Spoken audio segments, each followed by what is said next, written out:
हाँ जी, क्या हाल हैं? तो एक रिवीजन वीडियो है on manufacturing accounts. As you know, ये अब A2 का टॉपिक है। पहले AS का होता था, लेकिन A2 में सवाल थोड़े डिफरेंटली आते हैं। दे विद ट्रांसफ़र प्राइसिंग, उसके कॉन्सेप्ट डिस्कस करते हैं। तो देखो, just to start the basic what is the manufacturing account? It's basically account, the aim of this account is to calculate cost of production। मतलब हमें ये कैलकुलेट करना होता है भाई कि जो हमने इस साल गुड्स बनाए हैं उनकी हमें कॉस्ट क्या आई है। क्योंकि हम मैन्युफैक्चरर हैं तो हमें कॉस्ट खुद निकालनी पड़ती है। अगर हम ट्रेडर होते तो हमारी जो परचेजिंग कॉस्ट होती है वही हमारी कॉस्ट होती है। तो बेसिकली कॉस्ट ऑफ प्रोडक्शन जो है वो दो तरह की होती है। So you have direct cost, जिसका दूसरा नाम होता है prime cost, and then you have the overheads of the factory. जब आप इन दोनों को ऐड करते हैं तो that gives you cost of production. अब कैसे पता चलता है कि चीज़ प्राइम कॉस्ट में जाएगी या ओवरहेड में जाएगी? तो बेसिकली जो प्राइम कॉस्ट होती है उसमें सिर्फ तीन ही चीज़ें जा सकती हैं। So you got your raw material, direct labour और डायरेक्ट एक्सपेंसेस, जो यूजुअली होते हैं रॉयल्टीज़, जो हमें देनी होती है अगर हम किसी का डिज़ाइन कॉपी करते हैं, या डायरेक्ट एक्सपेंसेस के नाम से ही लिखा होगा। इन तीनों को ऐड करते हैं और फिर उसमें फैक्ट्री ओवरहेड्स को ऐड करते हैं, तो हमारे पास कॉस्ट ऑफ प्रोडक्शन आती है। थोड़ा सा एक दफ़ा फॉर्मेट डिस्कस करना चाह रहा था। तो देखो, जो प्राइम, हमें बेसिकली रॉ मटेरियल से शुरू करना होता है, मगर द थिंग इज़ कि रॉ मटेरियल की कॉस्ट आपको निकालनी पड़ेगी क्योंकि उसमें इन्वेंट्रीज होती हैं।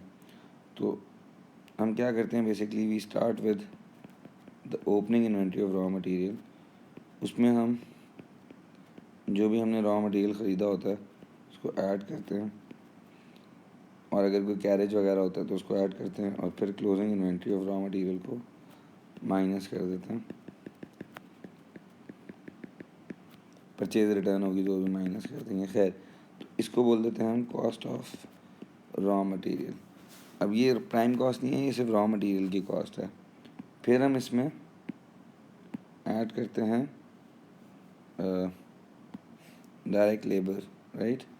तो इसके अंदर आप डायरेक्ट लेबर को ऐड करते हो, और अगर कोई डायरेक्ट एक्सपेंसेस होते हैं तो उनको ऐड करते हो। Then eventually this is called your prime cost. फिर प्राइम कॉस्ट के अंदर हम जो फैक्ट्री के और ओवरहेड्स होते हैं which are not included as material, labour और डायरेक्ट एक्सपेंसेस, उनको ऐड करते हैं। तो इस फिगर को हमारे पास कॉस्ट ऑफ प्रोडक्शन बोला जाता है, अगर उस क्वेश्चन में वर्क इन प्रोग्रेस ना हो। अगर वर्क इन प्रोग्रेस होगा तो फिर हम ये जो फिगर होगी इसको कॉस्ट ऑफ प्रोडक्शन नहीं बोलेंगे, इसमें opening work in progress add करेंगे और closing work in progress minus करेंगे। ये क्या होता है वर्क इन प्रोग्रेस? तो this is basically the goods which are not completed by the end of the year. हमें उनके लिए एडजस्ट करना होता है। तो अगर ये नहीं हो तो बस आपका जो बेसिकली ये वाला फिगर है यही कॉस्ट ऑफ प्रोडक्शन होगा। बट अगर वर्क इन प्रोग्रेस की ओपनिंग इन्वेंट्री और क्लोजिंग इन्वेंट्री दी होगी तो आप ऐड माइनस करके ये फिगर आपका कॉस्ट ऑफ प्रोडक्शन है, ठीक है। अब बेसिकली जो मैं सिखाना चाह रहा हूँ वो ये है कि वैसे तो कॉस्ट ऑफ प्रोडक्शन पे अगर हम ट्रांसफ़र कर दें हर चीज़, तो फिर तो कोई मसला ही नहीं होगा। हमें पता चल जाएगा कि हमारा प्रॉफिट कितना हो रहा है। अगर हम सेल में से अपनी कॉस्ट ऑफ प्रोडक्शन को माइनस कर दें और फिर जो एक्सपेंसेस हैं उनको माइनस कर दें। तो एक्सपेंसेस में और फैक्ट्री ओवरहेड्स में क्या फ़र्क है? तो बेसिकली जो फैक्ट्री ओवरहेड्स होते हैं वो फैक्ट्री के एक्सपेंसेस होते हैं, फिर लेकिन शॉप के भी एक्सपेंसेस होते हैं। तो वो मैन्युफैक्चरिंग अकाउंट में कहाँ जाते हैं? वो कहीं भी नहीं जाते मैन्युफैक्चरिंग अकाउंट में, क्योंकि मैन्युफैक्चरिंग अकाउंट का एम है क्या निकालना? Go back here, it's to calculate the cost of production. सही है। सो बेसिकली आपने ये समझना है, अगर सवाल में दिया हो रेंट, सही है। तो गारंटेड वो आपको बताएगा भाई इसका 80% फैक्ट्री का है, 20% शॉप का है। तो जो आप इस फैक्ट्री ओवरहेड में रेंट डालोगे, सही है, फैक्ट्री ओवरहेड एक्चुअली हेडिंग होती है, पर इसके अंदर और चीज़ें डालते हैं। तो फैक्ट्री ओवरहेड में जो रेंट डालेंगे वो सिर्फ ये 80% वाला होगा। तो ये जो बाकी 20% है ना, वो इनकम स्टेटमेंट में जाएगा। लेकिन उससे पहले हमें एक और बात समझनी है, वो ये है कि देखो कॉस्ट ऑफ प्रोडक्शन तो हमारे पास आ गई, सही है। अब चक्कर ये है, अगर हम कॉस्ट पे ही ट्रांसफ़र कर देंगे ना अपनी इनकम स्टेटमेंट में, तो हमें ये नहीं पता चलेगा कि कितना प्रॉफिट हमें फैक्ट्री की वजह से हो रहा है और कितना प्रॉफिट शॉप की वजह से हो रहा है। तो बेसिकली किया ये जाता है भाई कि जैसे अगर कॉस्ट ऑफ प्रोडक्शन लेट से आती है 70,000, अब ये जो मैन्युफैक्चरर है क्या करेगा, ये देखेगा कि अगर यही गुड्स वो बाहर से ख़रीदता और ख़ुद ना बनाता तो उसको कितने के पड़ते हैं। वो ये इसलिए कर रहा है क्योंकि ये चेक करना चाह रहा है कि अगर हम खुद ना बनाएं और सिर्फ बाहर से ख़रीदें तो क्या हम तब भी प्रॉफिट कमा सकेंगे या नहीं, ताकि हमें पता चले कि हमारी जो सेल्स डिपार्टमेंट है वो कितने पानी में है। हम कहीं इसलिए तो नहीं प्रॉफिट कमा रहे क्योंकि हमारी कॉस्ट ही इतनी सस्ती है। तो देखो ना, अगर आपने एक चीज़, अगर सिंपल बात है, आपने एक चीज़ $6 की बनाई, आपने उसको $11 का बेच दिया, इसका मतलब आपको $5 का प्रॉफिट हो गया, ठीक है। लेकिन अब ये जो $5 का प्रॉफिट है ये इस वजह से है क्योंकि हमारी कॉस्ट कम है, या वो इस वजह से है क्योंकि हमने सेल बड़ा अच्छा किया उसको। तो अगर ₹6 की चीज़ $11 में बेच दी तो 5 का तो प्रॉफिट हुआ। लेकिन इसको चेक करने का तरीका ये होता है कि वही ₹6 की चीज़ अगर मार्केट से ख़रीदते बनी बनाई होल सेलर से, अगर वो 9 की पड़ती, सही है, और हम अब 11 का बेच रहे हैं, तो उसका मतलब ये हुआ कि यार आप बेचने की वजह से तो आपको सिर्फ आपने $2 की वैल्यू ऐड करी है, और ये जो $3 की वैल्यू ऐड हुई है, it's because of your manufacturing process, because your cost was so cheap. So basically वही कॉन्सेप्ट हम लेते हैं।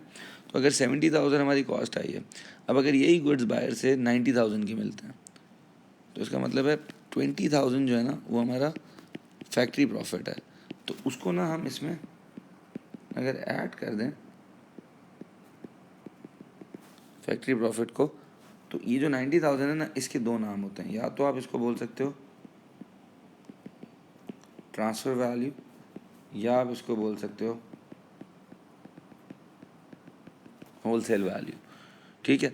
अब एग्ज़ाम में ऐसा भी हो सकता है कि वो आपको ये ना बताए कि उसकी होलसेल वैल्यू 90 है। ये मैंने देखो, ये वाला जो 20 है, ये मैंने कैसे निकाला है, मैंने ऐसे निकाला है कि यार अगर यही 70,000 के गुड्स 90 के बाहर से मिलते हैं तो 20,000 का जो गैप है वो फैक्ट्री प्रॉफिट है।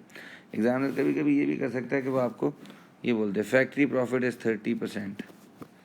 तो अगर वो 30% बोलता है तो उस केस में फिर ये 20,000 नहीं होगा, फिर हम बोलेंगे यार 70,000 का 30% फैक्ट्री प्रॉफिट है, तो वो फिर 21,000 हो जाएगा, और फिर ट्रांसफर वैल्यू 91,000 हो जाएगी। तो या तो factory profit as a percentage of cost दिया होगा या होलसेल वैल्यू दी हुई होगी। तो अगर होलसेल वैल्यू दी हुई है तो आप कॉस्ट ऑफ प्रोडक्शन में माइनस करके निकाल लें फैक्ट्री प्रॉफिट, वरना आप सिंपली परसेंटेज लगा के निकाल लें, ठीक है। तो ये करते क्यों है कि अब हम इनकम स्टेटमेंट में जब अपना प्रॉफिट निकालेंगे ना, वो इस अजम्पशन से निकालेंगे कि भाई $90,000 के गुड्स हैं और हमने बाहर से ख़रीदे हैं, और तब भी अगर हमारा नेट प्रॉफिट पॉजिटिव आ जाए तो that would mean that entire net profit is just because of our sales department being really good and our marketing being good और our sales office being good। तो आपको बेहतर तब समझ आएगा अगर एक like if I do a comprehensive example. So let's do this. देखो लेट्स से एक हम इंफॉर्मेशन लेते हैं, मैं मैन्युफैक्चरिंग अकाउंट बनाने वाला पार्ट जो है ना वो स्किप कर रहा हूँ। लेट्स से आपको कॉस्ट ऑफ प्रोडक्शन पता है किसी चीज़ की 70,000, ठीक है। फिर उसने बोला भाई हम फैक्ट्री प्रॉफिट रखते हैं 30%, ओके। फिर लेट से वो आपको बता रहा है कि यार जो आपने सेल्स करी है ना फिनिश गुड की, वो आपने कर दी हैं $160,000, ठीक है। फिर जो आपके एक्सपेंसेस हैं of the office, not of the factory, because factory के तो जो भी होंगे वो तो इसमें शामिल होंगे, वो हैं लेट्स से जो भी 25,000, ठीक है। अब मसला ये होता है कि जितना हम बनाते हैं ना वो हम बेचते नहीं हैं, तो इसका मतलब है फिनिश गुड की इन्वेंट्री भी होती है। तो let's say if I tell you that जो फिनिश गुड की इन्वेंट्री है, opening inventory of finish good वो है लेट्स से $4,200, और जो closing inventory of finish good है वो लेट्स से है $6,300, ठीक है। अब ये डेटा हमें दिया हुआ है, ओके, और हमें क्या करना है, हमें बेसिकली एक इनकम स्टेटमेंट बनाना है एग्जामिनर के लिए, और उसको दिखाना है भाई इनकम स्टेटमेंट में कैसे ट्रीटमेंट होगी इन चीज़ों की, सही है। So I just take this here, okay. Manufacturing account इसलिए नहीं बना रहे क्योंकि कॉस्ट ऑफ प्रोडक्शन दी हुई है। अगर एग्ज़ाम का क्वेश्चन होता तो वो कॉस्ट ऑफ प्रोडक्शन पहले आपसे निकलवाता, ठीक है।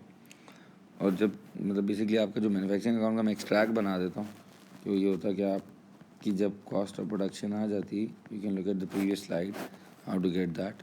सो इफ दिस इज 70,000, तो हमने किया होता add factory profit which is 30%, so ये 21,000, इसका मतलब है 91,000 हमारी होल सेल या ट्रांसफ़र वैल्यू है, ठीक है। I was not interested in this, I am more interested in the income statement. So let's say when you make the income statement, if I just make it here, तो उसमें you start with sales, ठीक है। So sales हमें पता है हमारी कितनी है 160,000, फिर आप लिख दोगे cost of goods sold. अब you have opening inventory of finished good, and then instead of writing cost of production, हम ये assume करते हैं कि यार ये goods हमने बायर से 91 के ख़रीदे हैं, तो हम उसको परचेजेस बना देते हैं basically, but we call it wholesale value which is 91,000, and then you have closing inventory of finished good. अब मैंने जानबूझ के इन्वेंट्रीज़ को के बारे में बात अभी नहीं करी। अब देखो ये इन्वेंट्री लिखी हुई है ना 4,200 और ये 6,300, आगे मैंने कुछ नहीं लिखा जानबूझ के, because I want to explain it right now. अगर इसके आगे लिखा होता एट ट्रांसफ़र वैल्यू या होलसेल वैल्यू, इसके आगे भी लिख देते हैं ट्रांसफ़र वैल्यू, तो इसका ये मतलब होता है कि जो 4,200 है और ये 6,300 है ना, इसमें वो जो 30% ऐड करना होता है ना कॉस्ट में, वो ऑलरेडी हुआ हुआ है ट्रांसफ़र वैल्यू। तो आपने याद रखना है आप इनकम स्टेटमेंट में हर चीज़ को ट्रांसफ़र वैल्यू पे ही लिखोगे। क्यों ट्रांसफ़र वैल्यू पे लिखोगे? बिकॉज जो मेजर जो ट्रांसफ़र हो रहा है गुड्स वो ट्रांसफ़र वैल्यू पे हो रहा है, तो जो स्टॉक है ना वो कॉस्ट पे नहीं हो सकता, बिकॉज अगर कॉस्ट पे होंगे तो you won't get the right answer, because you have to assume that as if you don't have a factory, everything is being bought at a 30% expensive rate, because you are saving 30%, your cost is 30% cheaper just because you make it, but you want to check whether if you'll make any profit if you don't make it, सही है। so basically income statement बनाना है, but मैं next slide use कर रहा हूँ because यहाँ जगह कम है। yeah, so this is 160,000, this was 4,200, this was 91,000, this was 6,300. So basically this becomes 88,900, and अगर आप वो 160,000 में से माइनस करें तो ये बनता है 71,100. Yeah, so that's your gross profit. अब हम क्या कर सकते हैं, हम इसमें से एक्सपेंसेस माइनस करते हैं जो फैक्ट्री के नहीं ऑफिस के एक्सपेंसेस हैं 25,000. तो बेसिकली देखो जब आपने ये माइनस कर दिया तो यू हैव 46,100. ये जो नेट प्रॉफिट है ना इसको हम बोलते हैं नेट प्रॉफिट फ्रॉम ट्रेडिंग. क्यों? बिकॉज ये एक्चुअल नेट प्रॉफिट नहीं है, बिकॉज देखिए हमने क्या किया हुआ है, हमने इस सारी कॉस्ट को इस सब को हमने एक्चुअली ओवर स्टेट किया हुआ है। ये एक्चुअली हमें गुड्स कॉस्ट कर रहे थे 70,000 की, हमने यहाँ 91 लिखा।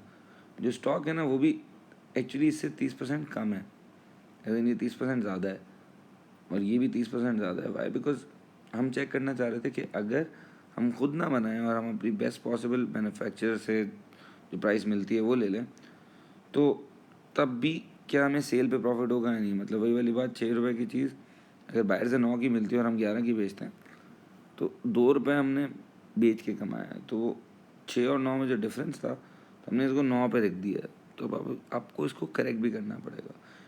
तो असली नेट प्रॉफिट निकालने के लिए ना, now you need to understand that these 3 items are overstated. सही है? तो हमें इनको जाके सही करना है।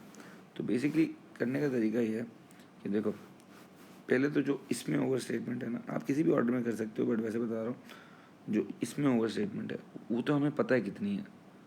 सही है? वो है 21,000 की।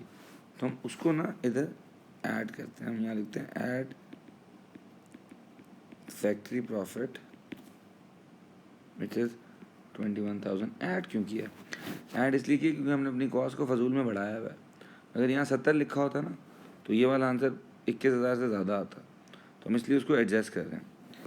उसके बाद ये जो ओपनिंग इन्वेंट्री है और ये जो क्लोजिंग इन्वेंट्री है, इन दोनों की वैल्यूज़ भी ज़्यादा हैं। तो इनमें जो प्रॉफिट एडेड है ना, उसको बोलते हैं URP, अनरियलाइज्ड प्रॉफिट।